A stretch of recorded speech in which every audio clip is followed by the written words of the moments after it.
Who is the perfect pastor? Perfect పాస్టర్ని చూపిస్తాను, ఆ చర్చికి వెళ్తారా మీరు? Who is the perfect pastor in the world? పరిపూర్ణుడైన పాస్టర్ ఎవరు అనేటువంటి విషయాన్ని మనం తెలుసుకుందాం. ఒక అతను ఏడుస్తూ ప్రార్థన చేశాడట. ఏమని అడిగాడంటే, పర్ఫెక్ట్ పాస్టర్ కావాలి, నాకు పర్ఫెక్ట్ పాస్టర్ కావాలి అని ప్రార్థన చేస్తుంటే ఆ కలలో దూత కనబడింది. ఊర్లో ఉన్న పాస్టర్లు కానీ దేశంలో ఉన్న పాస్టర్లు కానీ ఎవరు నీకు పనికిరారా అని అడిగింది దూత. అప్పుడు అతను అన్నాడు, దేశంలో కానీ మా ఊర్లో కానీ మా పట్టణాల్లో కానీ పాస్టర్లు ఎవరు నాకు పనికిరారు అన్నాడు. ఎందుకన్నా ఆయన అంటే పర్ఫెక్ట్నెస్ ఎవరిలో కనబడలేదు.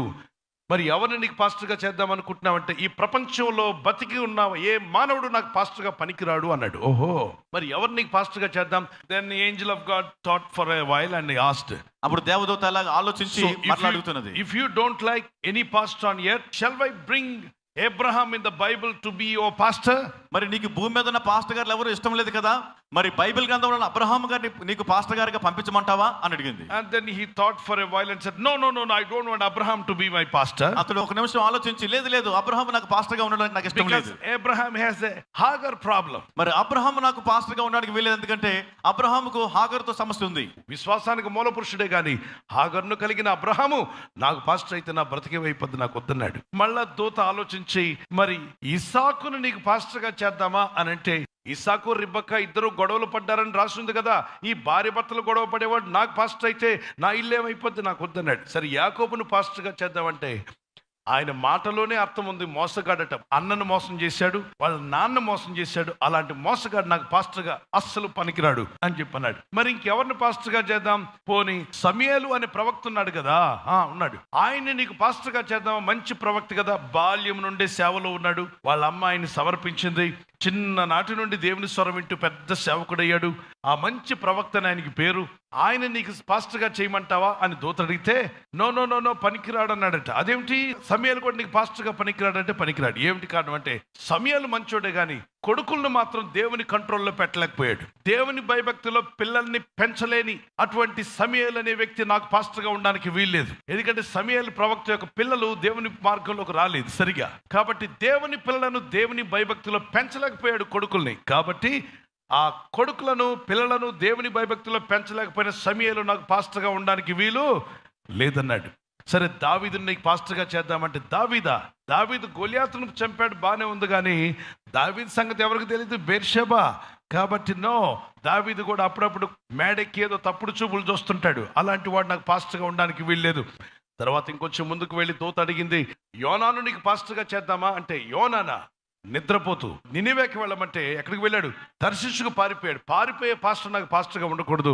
ఆ గాఢ నిద్రపోయి తుఫాను పాలై లాస్ట్కి చేప కడుపులో ఏడ్చినటువంటి ఈ పాస్టర్ గారు నాకు పాస్టర్గా ఉండకూడదు అన్నాడు. మరి ప్రవక్తల్లో ప్రథమ ప్రవక్త కదా, యెషయాను నీకు పాస్టర్గా చేద్దామంటే 6వ అధ్యాయంలో ఏం రాస్తుంది? యెషయా గ్రంథంలో అపవిత్రమైన పెదాలు గలవాడిని అని ఆయనే ఒప్పుకున్నాడు. ఈ అపవిత్ర పెదాలు కలిగిన వాడు నాకు పాస్టర్ అయితే నా బ్రతికం అయిపోతే నాకు వద్దన్నాడు. సరే, ఎజెకియల్ నీకు పాస్టర్గా చేద్దామంటే ఆ ఎముకల లోయలోకి వెళ్ళి ఏడుస్తుంటాడు, వద్దు నాయన. ఆ ఎండిపోయిన ఎముకల లోయలోకి వెళ్తాడు. 37వ అధ్యాయంలో ఎముకలారా లేవండి అంటుంటాడు. ఆ ఎండిపోయిన ఎముకల లోయలో ఆ పీనుగుల మధ్యలోకి వెళ్ళి ఆయన నాకు పాస్టర్గా ఉండకూడదు, అలాంటి వ్యక్తి నా పాస్టర్ అయితే నా జీవితం బాగుండదు, నాకు వద్దన్నాడు. సరే, ఇంకెవరు నీకు పాస్టర్గా చేయాలి? దానియేలు గారిని. అప్పుడు ఆయన అన్నట్ట, దానియేలు నాకు పాస్టర్గా ఉండాలంటే ఆయనకు పెళ్లి కాలేదు, సంసారం తెలియనోడు, ఈ సంసారికి ఎలా పాస్టర్గా ఉంటాడు చెప్పు? కాబట్టి నా భార్య పిల్లలు నా గొడవలన్నీ కూడా ఆయనకేం తెలుస్తాయి?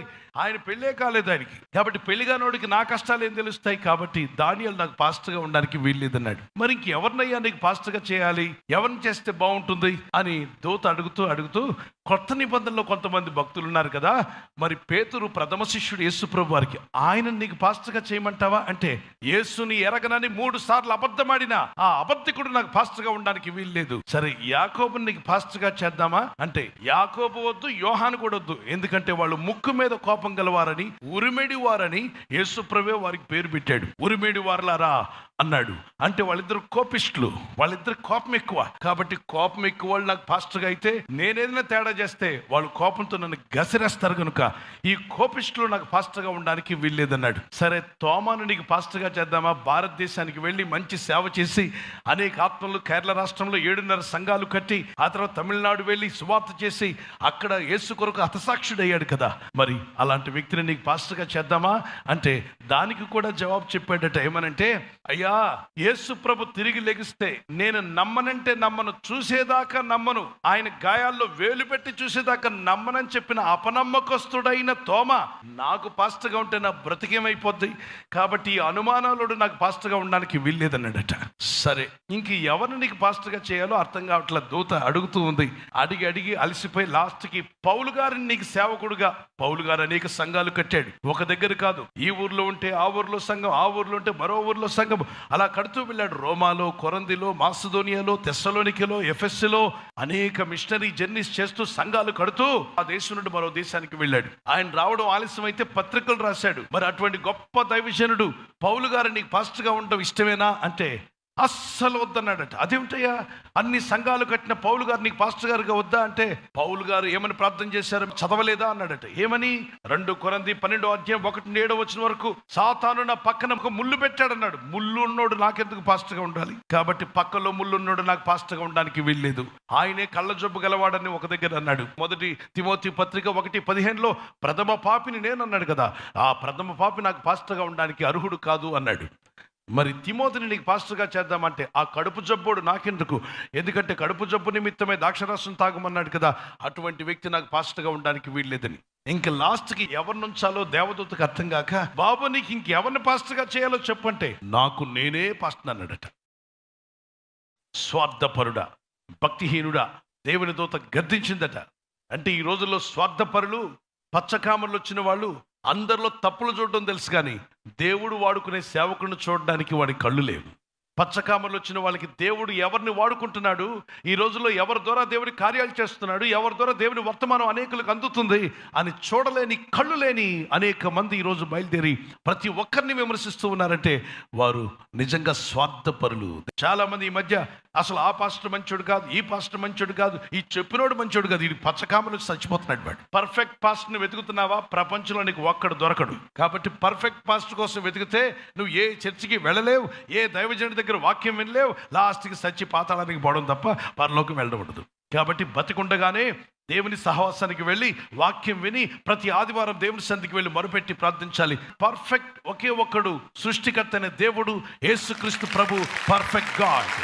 ఆయన వాక్యాన్ని అనుసరిస్తున్న దైవ సేవకులు ఎవరైతే వాక్యమును ఉన్నట్టుగా బోధించి పరిశుద్ధాత్మలు నడిపిస్తున్నారో, పరిశుద్ధాత్ముడే పర్ఫెక్షన్లోకి నడిపించేవాడు.